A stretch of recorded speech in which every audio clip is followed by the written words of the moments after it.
قاسم، افسانہ نگار سعادت حسن منٹو۔ باورچی خانہ کی مٹمیلی فضا میں بجلی کا اندھا سا بلب کمزور روشنی پھیلا رہا تھا۔ سٹوو پر پانی سے بھری ہوئی کیتلی دھری تھی۔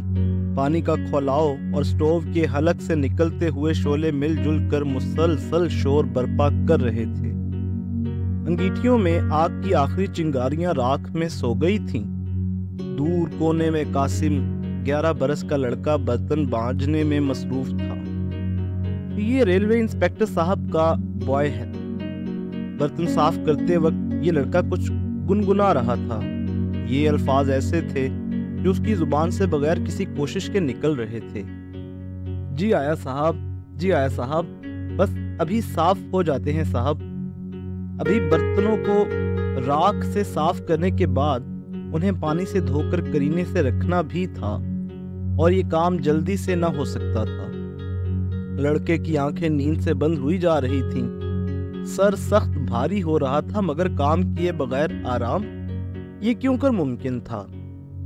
سٹوو پر بدستور ایک شعلے کے ساتھ نیلے شعلوں کو اپنے حلق سے اگل رہا تھا۔ کیتلی کا پانی اسی انداز میں کھلکھلا کر ہنس رہا تھا۔ دفعتاً لڑکے نے نیند کے ناقابل مغلوب حملے کو محسوس کر کے اپنے جسم کو ایک جنبش دی اور جی آیا صاحب گنگناتا پھر کام میں مشغول ہو گیا۔ دیوار گیروں پر چنے ہوئے برتن سوئے ہوئے تھے۔ پانی کے نل سے پانی کی بوندیں نیچے میلی سل پر ٹپک رہی تھیں اور اداس آواز پیدا کر رہی تھیں۔ ایسا معلوم ہوتا تھا کہ فضا پر غنودگی سی طاری ہے۔ دفعتاً آواز بلند ہوئی، قاسم، قاسم، جی آیا صاحب۔ لڑکا انہی الفاظ کی گردان کر رہا تھا۔ بھاگا بھاگا اپنے آقا کے پاس گیا۔ انسپیکٹر صاحب نے گرج کر کہا، بیوقوف کے بچے، آج پھر یہاں سراہی اور گلاس رکھنا بھول گیا ہے۔ ابھی لایا صاحب، ابھی لایا صاحب۔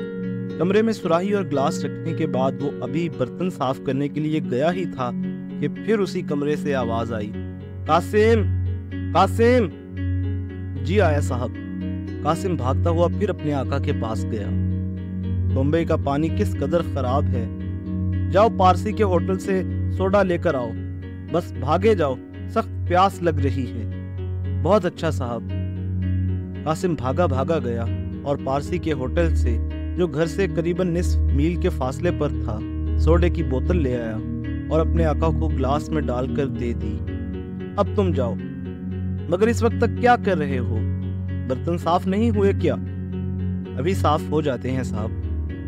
برتن صاف کرنے کے بعد میرے دونوں کالے شو پالش کر دینا، مگر دیکھنا احتیاط رہے، چمڑے پر کوئی خراش نہ آئے، ورنہ۔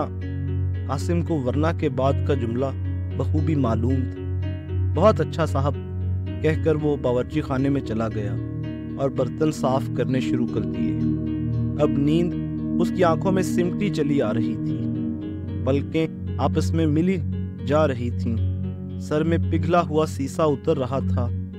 یہ خیال کرتے ہوئے کہ صاحب کے بوٹ بھی ابھی پالش کرنے ہیں، قاسم نے اپنے سر کو زور سے جنبش دی اور وہی راگ الاپنا شروع کر دیا، جی آیا صاحب، جی آیا صاحب، بوٹ صاف ہو جاتے ہیں صاحب۔ مگر نیند کا طوفان ہزار بند باندھنے پر بھی نہ رکا۔ اب اسے محسوس ہوا کہ نیند ضرور غلبہ پا کے رہے گی، پر ابھی برتنوں کو دھو کر انہیں اپنی جگہ پر رکھنا باقی تھا۔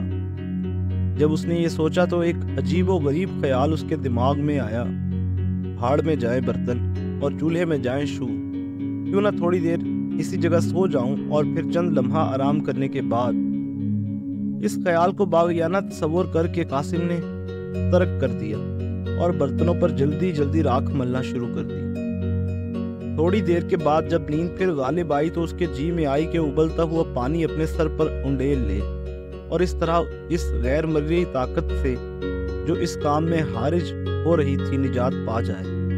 مگر پانی اتنا گرم تھا کہ اس کے بھیجے تک کو پگھلا دیتا۔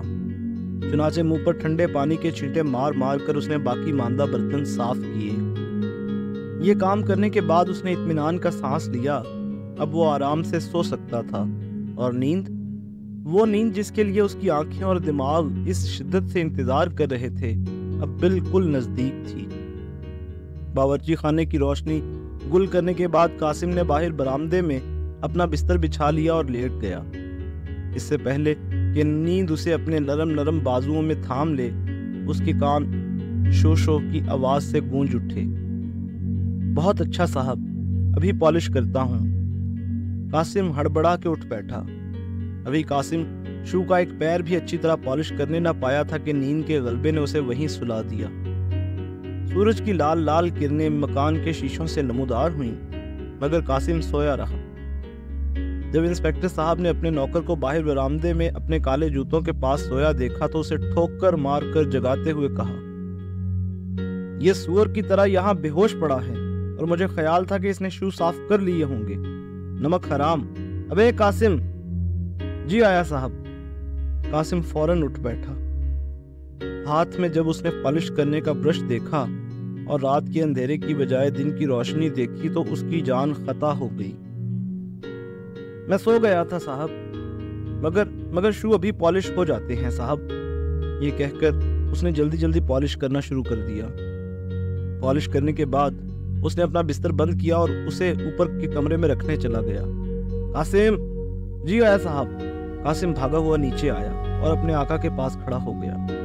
دیکھو، آج ہمارے یہاں مہمان آئیں گے، اس لیے باورچی خانہ کے تمام برتن اچھی طرح صاف کر رکھنا۔ فرش دھلا ہوا ہونا چاہیے۔ اس کے علاوہ تمہیں ڈرائنگ روم کی تصویریں، میزیں اور کرسیاں بھی صاف کرنا ہوں گی، سمجھے؟ خیال رہے، میری میز پر ایک تیز دھار والا چاقو پڑا ہے، اسے مت چھیڑنا۔ میں اب دفتر جا رہا ہوں، مگر یہ کام 2 گھنٹے سے پہلے ہو جائے۔ بہت بہتر صاحب۔ انسپکٹر صاحب دفتر چلے گئے۔ قاسم باورچی خانہ صاف کرنے میں مشغول ہو گیا۔ 1.5 گھنٹے کی انتھک محنت کے بعد اس نے باورچی خانہ کا سارا کام ختم کر دیا اور ہاتھ پاؤں صاف کرنے کے بعد جھاڑن لے کر ڈرائنگ روم میں چلا گیا۔ وہ ابھی کرسیوں کو جھاڑن سے صاف کر رہا تھا کہ اس کے تھکے ہوئے دماغ میں ایک تصویر سی کھنچ گئی۔ کیا دیکھتا ہے کہ اس کے گرد برتن ہی برتن پڑے ہیں اور پاس ہی راکھ کا ایک ڈھیر لگ رہا ہے۔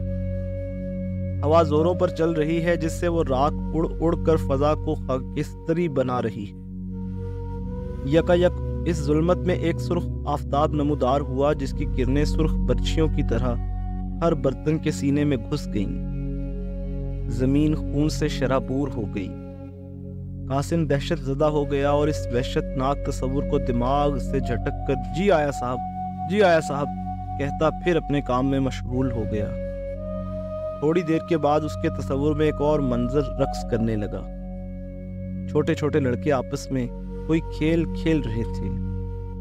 دفعتاً آندھی چلنے لگی جس کے ساتھ ہی ایک بدنما اور بھیانک دیو نمودار ہوا۔ یہ دیوان سب لڑکوں کو نکل گیا۔ قاسم نے خیال کیا کہ وہ دیو اس کے آقا کے ہم شکل تھا، وہ کہ قد و قامت کے لحاظ سے وہ اس سے کہیں بڑا تھا۔ اب اس دیو نے زور زور سے ڈکارنا شروع کیا۔ قاسم سر سے پیر تک لرز گیا۔ ابھی تمام کمرہ صاف کرنا تھا اور وقت بہت کم رہ گیا تھا۔ چنانچہ قاسم نے جلدی جلدی کرسیوں پر جھاڑن مارنا شروع کیا۔ کرسیوں کا کام ختم کرنے کے بعد وہ میز صاف کرنے کے لیے بڑھا تو اسے خیال آیا، آج مہمان آ رہے ہیں، خدا معلوم کتنے برتن صاف کرنا پڑیں گے۔ نیند کمبخت پھر ستائے گی، مجھ سے تو کچھ بھی نہ ہو سکا۔ وہ یہ سوچ رہا تھا اور میز پر رکھی ہوئی چیزوں کو پونچھ رہا تھا۔ اچانک اسے قلمدان کے پاس ایک کھلا ہوا چاقو نظر آیا، وہی چاقو جس کے متعلق اس کے آقا نے کہا تھا بہت تیز ہے۔ چاقو کا دیکھنا تھا کہ اس کی زبان پر یہ لفظ خود بخود جاری ہو گئے، چاقو، تیز دھار چاقو، یہی تمہاری مصیبت ختم کر سکتا ہے۔ کچھ اور سوچے سمجھے بغیر قاسم نے تیز دھار چاقو اٹھا کر اپنی انگلی پر پھیر لیا۔ اب وہ شام کو برتن صاف کرنے کی زحمت سے بہت دور تھا اور نیند، پیاری پیاری نیند اسے بآسانی نصیب ہو سکتی تھی۔ انگلی سے خون کی سرخ دھار بہہ رہی تھی، سامنے والی دوات کی سرخ روشنائی سے کہیں چمکیلی۔ قاسم اس خون کی دھار کو مسرت بھری نگاہوں سے دیکھ رہا تھا اور منہ میں گنگنا رہا تھا۔